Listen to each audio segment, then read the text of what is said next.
Sebelumnya saya kita dari mahasiswa Universitas Diponegoro, jurusan Bahasa Asing Terapan, Fakultas Sekolah Vokasi, mau izin wawancara juga karena hafal Keva dan untuk memenuhi tugas kebudayaan Indonesia. Langsung aja dimulai ya. Pertanyaannya.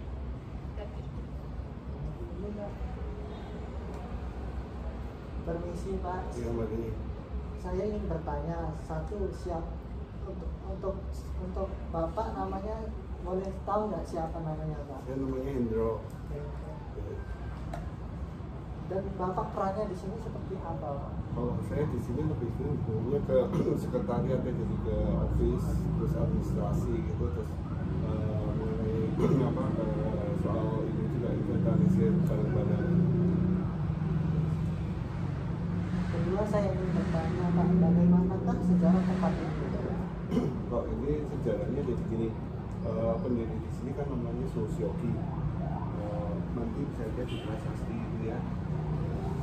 Jadi beliau itu dulu kan semedi bertapa gitu kan di Tulungagung sana, terus kemudian dapat wangsit untuk mendirikan tempat ibadah di daerah sekitar sini. Nah, setelah itu dia hunting gitu, ceritanya hunting, terus pas ketemu kepala atau sesepuh di sini, katanya di sini malam itu ada cahaya ungu. Nah, terus saya itu berdiri di sini di atas bukit ini gitu. Jadi awalnya sih cuma satu gubuk, terus satu tempat istirahat gitu aja, belum segede ini gitu. Berarti jadi dulunya ini bukit ya?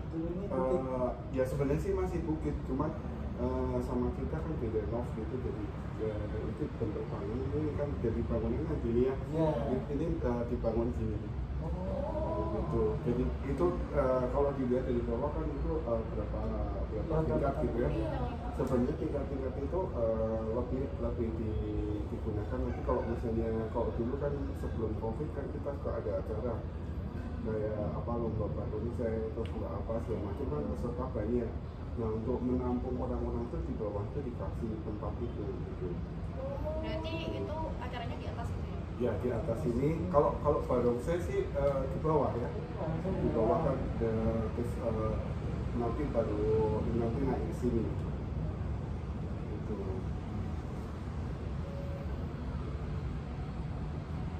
Pertanyaan ketiga saya ingin bertanya Pak, selain sebagai tempat ibadah, apakah ada fungsi lain untuk tempat ini? Sebenarnya sih lebih baiknya ke ritual ya. Jadi kalau kita beda sama yang mungkin kayak yang di kayak Sampoko atau Tuban, kalau itu kan Tua Tugong juga kan selain tempat ibadah juga jadi destinasi wisata. Nah, kalau kita lebih cenderungnya ke ibadah gitu. Terus ya banyak orang juga yang ingin meditasi, menenangkan diri sama macam kesini gitu. Keempat saya ingin bertanya, apakah pada saat hari raya adakah tradisi yang berbeda dengan tempat yang lainnya? Maksudnya tempat lain yang mana nih? Misalnya di tempat kelenteng atau di hari yang lain, apakah ada tradisi khusus untuk bangun hari raya tertentu? Kalau ya itu paling jadi sebagai ulang tahun tempat. Kalau secara orang Chinese bilang sejit ya, sejit tempat gitu. Jadi berdirinya tempat ini, nah yang mungkin yang membedakan itu.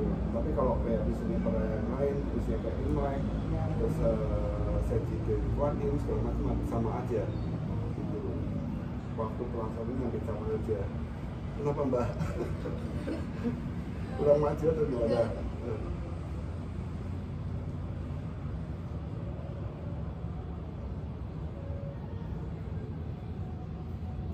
Kelima saya ingin bertanya, untuk di tempat ini apakah tradisinya hanya untuk orang Chinese saja atau untuk orang lokal boleh di sini? Kalau di sini semua ya, dan kita juga di Indonesia jadi banyak ras suku juga ya. Jadi yang datang ke sini juga nggak melulu orang Buddha dan orang Chinese, jadi banyak juga orang bumi dan orang luar negeri juga banyak.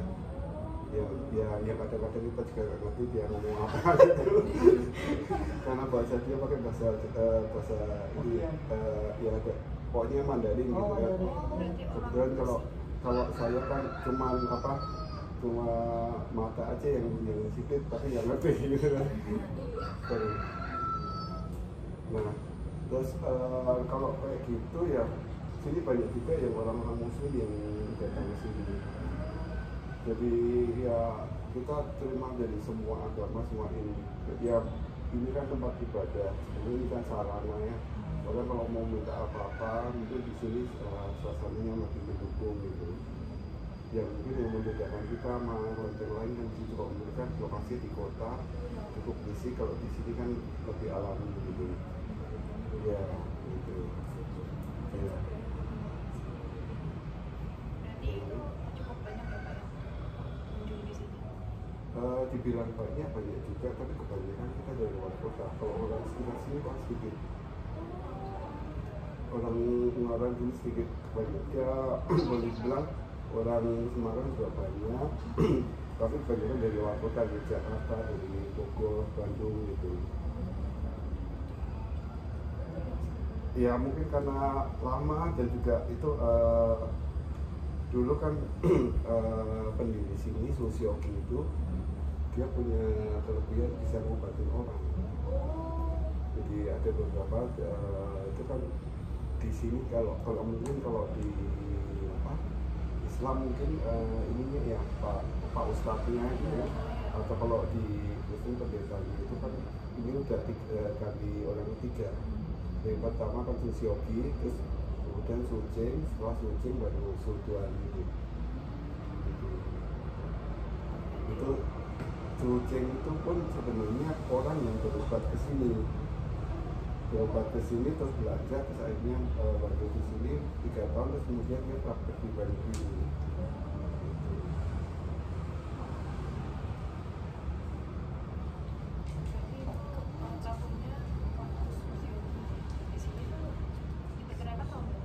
Itu kalau nggak salah sebenarnya sih kalau nggak salah itu di situ 65 apa 63 ya prasasti itu. Cuman kalau di itu informasi sih 63 dia mulai ini, terus di prasasti ke ini 1965 ya, ada di prasasti itu.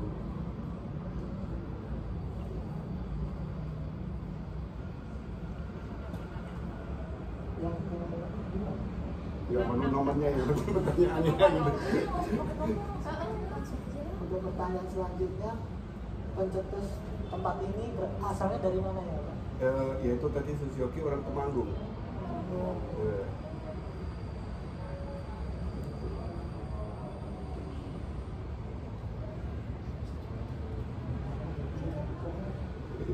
Hadiah nama saya semua.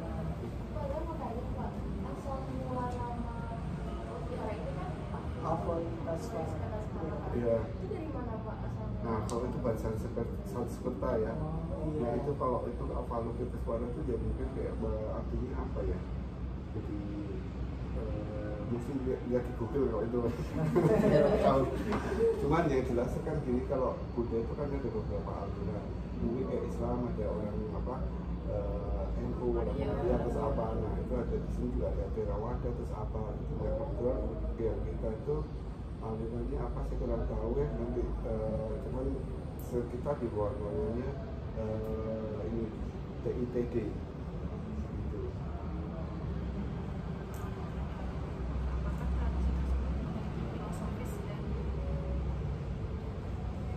Tradisian apa ya? Saya bisa bacanya, waduh, jadi kayak saya orang. Tulisannya coba kamu yang baca. Nomor 6. Ya, masa dibaca dulu. Masa gantian saya semua. Ntar aku nomor Udah 5 saya. Apakah tradisi tersebut memiliki filosofis dengan ritual agama di tempat ini? Itu tradisi apa ya Mas itu?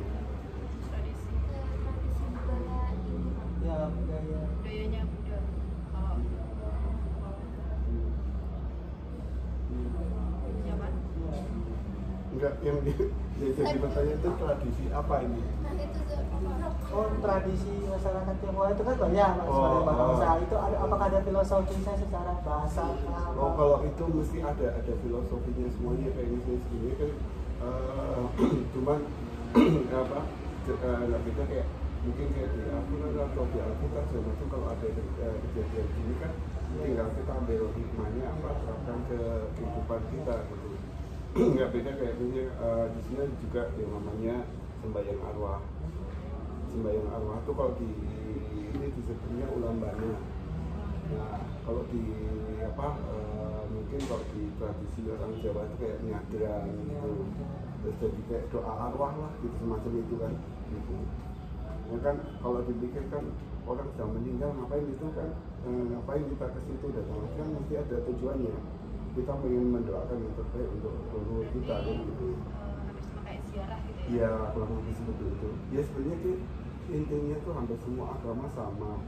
Cuman yang membedakan mungkin tata caranya. Kalau orang Kristen bilang liturgi gitu kan. Cetus tradisi ini tuh ada nggak? Itu nggak beda kayak gini. Itu sebenarnya sih jadi kalau kayak misalnya tradisi itu kan itu dari leluhur ya.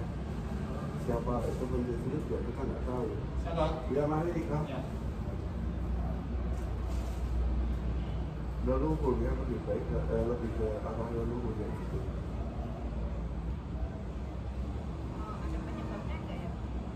Tradisi muncul itu kayak sejarah. Ya mesti ada sejarahnya. Nggak beda kayak kenapa yang itu kalau itu sembahyang bakcang, sembahyang wecang itu kan ada tradisi juga. Nah yang itu tuh mesti lihat di apa ambil apa banyak buka literasi ya. Dampak sosial dan religiusitas dalam tradisi ini berkaitan dengan kayak bagaimana Maksudnya lebih dampak sosial sosialnya ke dampak sosial. sekitarnya atau ke yang sembahyang. Iya. Dampak sosialnya. Iya, semuanya. Yang sembahyang ya mereka ya apa ya secara umum kan agama itu kan pada dasarnya mengatur orang itu supaya berbuat baik dengan kata-kata ini gitu kan. Ya nggak bisa mungkin kayak orang Islam kenapa itu sembahyang 5 kali kan supaya kan diingat terus sama Tuhan gitu. Supaya kelakuannya juga itu ya itu mungkin seperti itu gitu. Kalau dampak sosial untuk masyarakat ya itu namanya hidup di sini di lingkungan di sini kayak kita kayak kalau ada kegiatan apa mereka juga kena dampak sosialnya dalam arti ada pemasukan buat kegiatan taruna terus buat orang-orang sini juga gitu. Kayak misalnya kalau ada acara tuh baru saya kan di bawah orang pada punya motor kan mobil parkir segala macam kan itu yang ngurusin Karang Taruna. Iya, jadi itu pun Karang Taruna itu selalu kita kerjasama sama kita. Jadi pemuda-pemuda sini mereka yang ngurusin parkiran, terus kita yang nunjuk misalkan satu orang yang tanggung jawab dan nanti soal katakan penghasilannya berapa segala macam itu mereka yang kelola, kita nggak kayak kecampur. Jadi ya dampak sosialnya ke mereka seperti itu. Terus di luar itu kan juga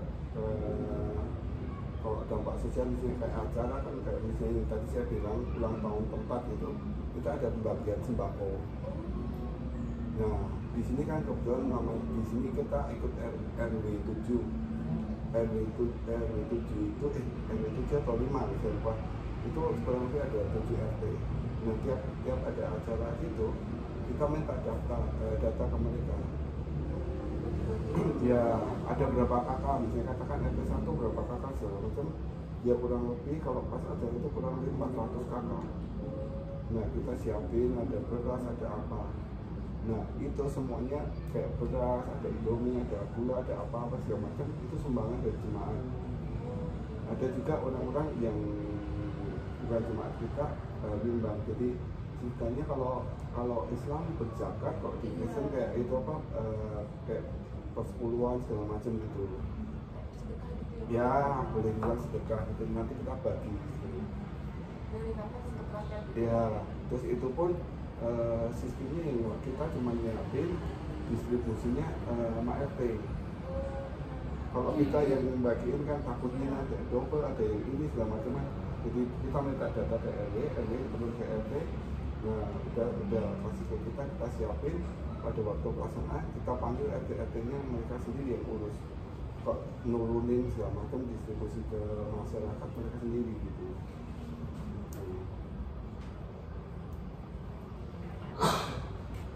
Menurut Bapak sendiri, apa harapan ideal Bapak terhadap tempat ini bagi sosial masyarakat? Ya harapannya bisa bermanfaat buat sekitar juga kita. Ya beda kayak dulu. Kalau misalnya kan mungkin di Semarang juga sering mati ladang gitu ya. Nah, di sini juga sering kejadian. Nah, waktu Mbak Nina kan lihat ada itu kamar mandi beberapa jajar gitu ya. Nah, itu kita siapkan memang buat kalau misalnya ada tamu pas ada acara jadi bisa nampung banyak. Tapi dalam kesehatan kalau nggak ada itu kita cuma buka 3 ya karena ada tujuannya juga gitu ya, bukan hubungannya dengan soal agama tapi hal yang sifatnya gini gitu. Nah kalau mereka akhirnya mati atau beberapa ya mungkin masih ada beberapa orang yang punya jamban segala macam, mereka numpang mandi di sini. Jadi kalau pas setelah dari mati itu pagi sama siang tuh di sini orang pada ngantri mandi gitu. Itu salah satu kita bersosialisasi sama mereka. Padahal kan air pun kan mata di bawah kita naikin kan pakai listrik juga. Untuk pompa. Iya, pompanya juga tuh mahal. Untuk naikin kan berapa meter gitu. Nah itu kita sama masyarakat pelayanan salah satu seperti itu. Sebenarnya sih nggak sepele, tapi kalau nggak ada kan ini juga gitu ya. Iya. Cuman kadang-kadang ada juga ya tapi bukan penduduk di sini ya, yang namanya ABG yang nggak tahu tempat ya, pacaran yang nggak pada tempatnya, makanya sampai ditutup kan beberapa cuma dibuka beberapa karena sedikit ya mereka masuk ke situ. Jadi kayak misalnya di Instagram ada yang cowok ketangkap di masjid itu di sini juga sama gitu. Wah, apa ini sekarang ya? Iya. Enggak dimanapun mereka jadi semua agama mau di tempat ibadah agama manapun kalau tempatnya memungkinkan buat mereka ya gitu. Nah karena kita hubungan kita sama masyarakat cukup bagus, kita banyak dibantu sama masyarakat. Ada juga namanya di bawah ini kan buat nongkrong enak juga. Ada juga yang minum gitu. Nah yang musik itu bukan kita, para pemuda-pemuda sini. Jadi ngototin lingkungan mereka kan begitu. Gitu. Oh terus satu lagi, tadi waktu naik kan dia ada mobil banyak. Itu bukan tamu, itu penduduk. Ya rumah-rumah di situ atau di sana gitu. Mereka punya mobil tapi nggak punya garasi. Terus akhirnya melalui Pak RT mereka minta izin numpang di situ. Ya kita pikir kalau nggak itu kita nggak pakainya kan kalau ada event-event, yang penting ya saling jaga.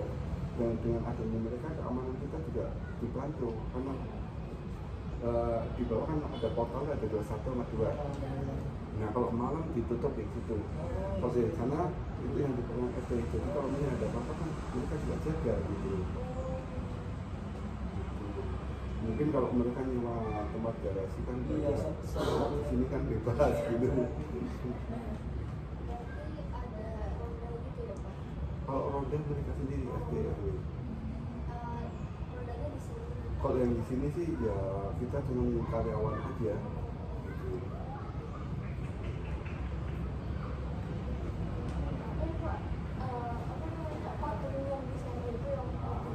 Oh, kenapa?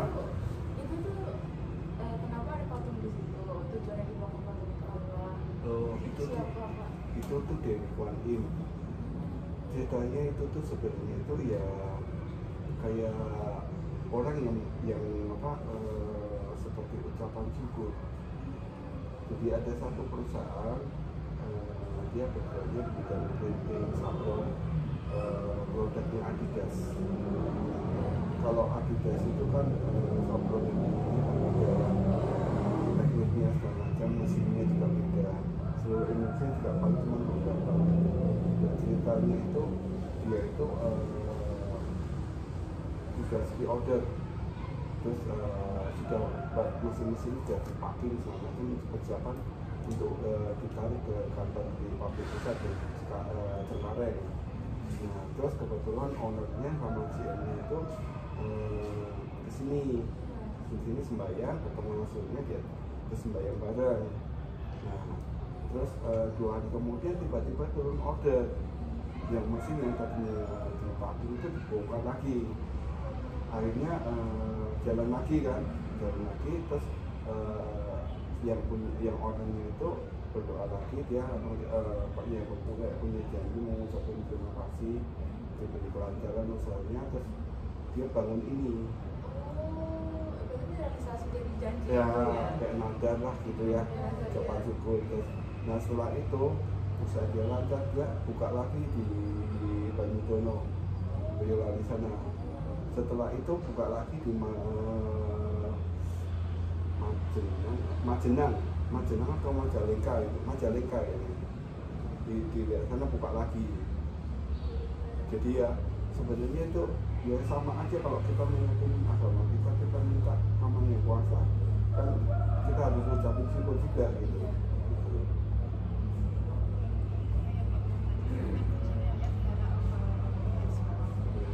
Terus di sana pun ada yang namanya pagoda, setelah itu masih saudara. Sebenarnya sih itu tuh jadi festival itu kayak penekanan di itu apa ajarannya gitu kayak yang seperti saya bilang kan masing-masing kayak misalnya NU penekanannya lebih kayak misalnya lebih ke ini kan dalam penelitiannya lebih ke ini sama budaya ada itu seperti itu. Kalau Muhammadiyah mungkin fix ke aturan syariat Islam gitu kan. Nah mungkin yang kurang lebih seperti itu. Ya ada aliran lah seperti itu. Kalau mungkin kalau di Kristen kan ada aliran yang lebih dia ada karismatik, ada apa gitu. Kalau itu yang karismatik itu kan lebih kesungguhan dalam doa. Terus kalau mungkin di KI lebih ke ungkapan perasaan hati seperti itulah kalau lebih gitu. Tapi kalau artinya apa itu suara atau ini itu ya mungkin banyak yang mau tahu kan saya selalu ini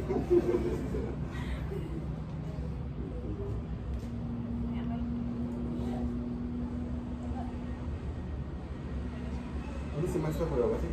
Semester 1. Oh, anak saya juga semester 1 di Polban, Politeknik Bandung. Iya. Nomor 1 sih udah kerja. Kita D3 ke 1? D4. Oh iya sama ya. Kalau yang ini berarti kayak Politeknik gitu ya. Anak saya juga D4. Manajemen gitu. Ya, oh gitu. Pecahannya FIB dulu Pak. Oh gitu.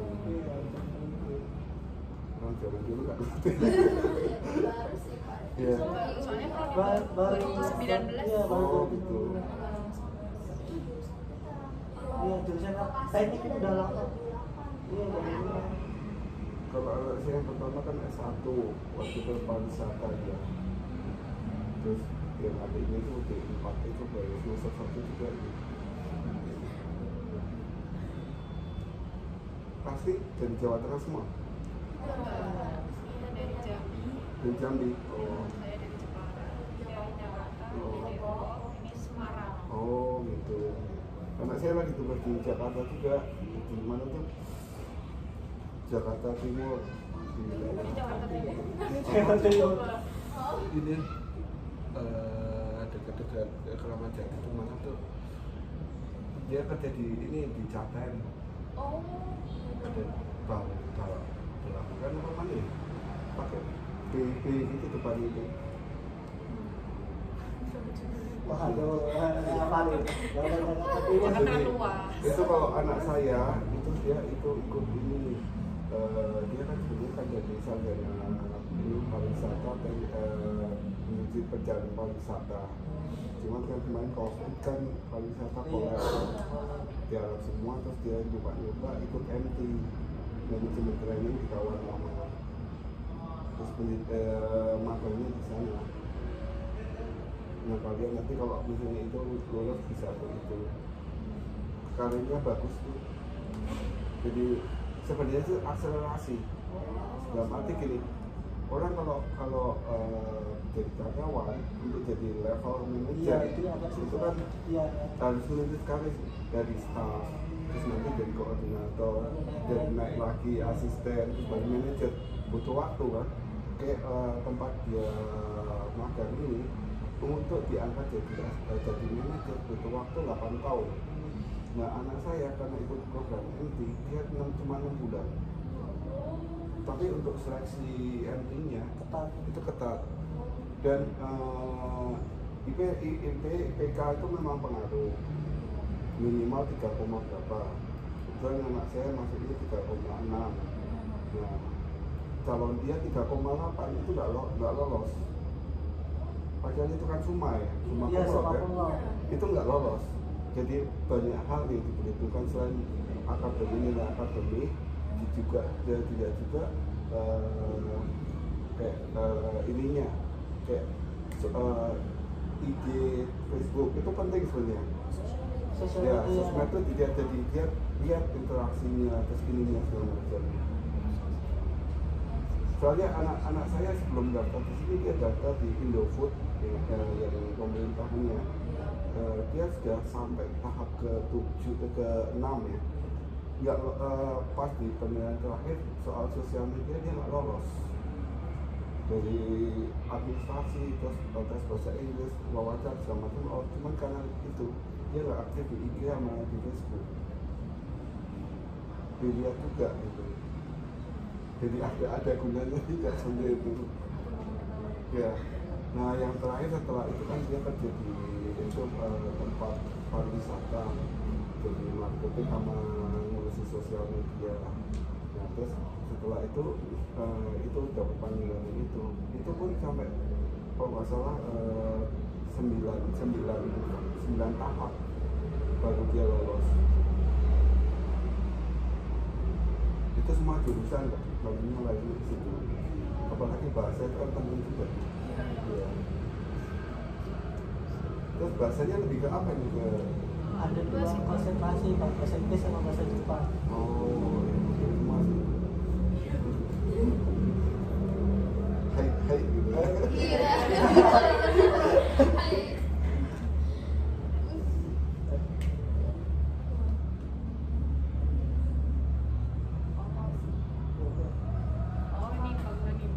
Oh itu tuh mau dibangun bis. Ya itu sumbangan. Bukan, kita nggak ada minta sumbangan pemerintah sekali. Karena kalau kita minta sumbangan pemerintah nantinya dikelola pemerintah. Sama seperti Sampokong. Sampokong itu dari dikelola pemerintah karena kan itu sudah tutup. Lihat aja itu yang ngurusi parkir segala macam itu tuh dari pemerintah, maksudnya pendapatnya pemerintah. Kalau kita dibilang kayak mandiri gitu. Jadi ini pun bangunan ini pun semua sumbangan. Ini keramik ini dari segini banyak ini sampai sana itu sumbangan Bu Haji di Cilacap. Jadi cicilannya Bu Haji sakit. Bu Haji ini orang kaya punya usaha bangunan. Salahnya itu ada keliling sampai ke Semarang. Ngobrol-ngobrol sama orang toko suruh kesini. Nah, terus kayak gitu cerita maksudnya dikasih obat gitu yang bentuk ya minum apa gitu ya. Terus sembuh. Terus akhirnya dia nyumbang ini. Nah kalau yang itu dibikin lift itu sumbangan dari New Armada Magelang. Ya itu dia di sini posisinya sebagai ketua Dewan Pembina, dan di Jawa Tengah sendiri dia ketua TIPB. Jadi sebenarnya sumbangan ini bukan kita sendiri gitu. Iya. Ya.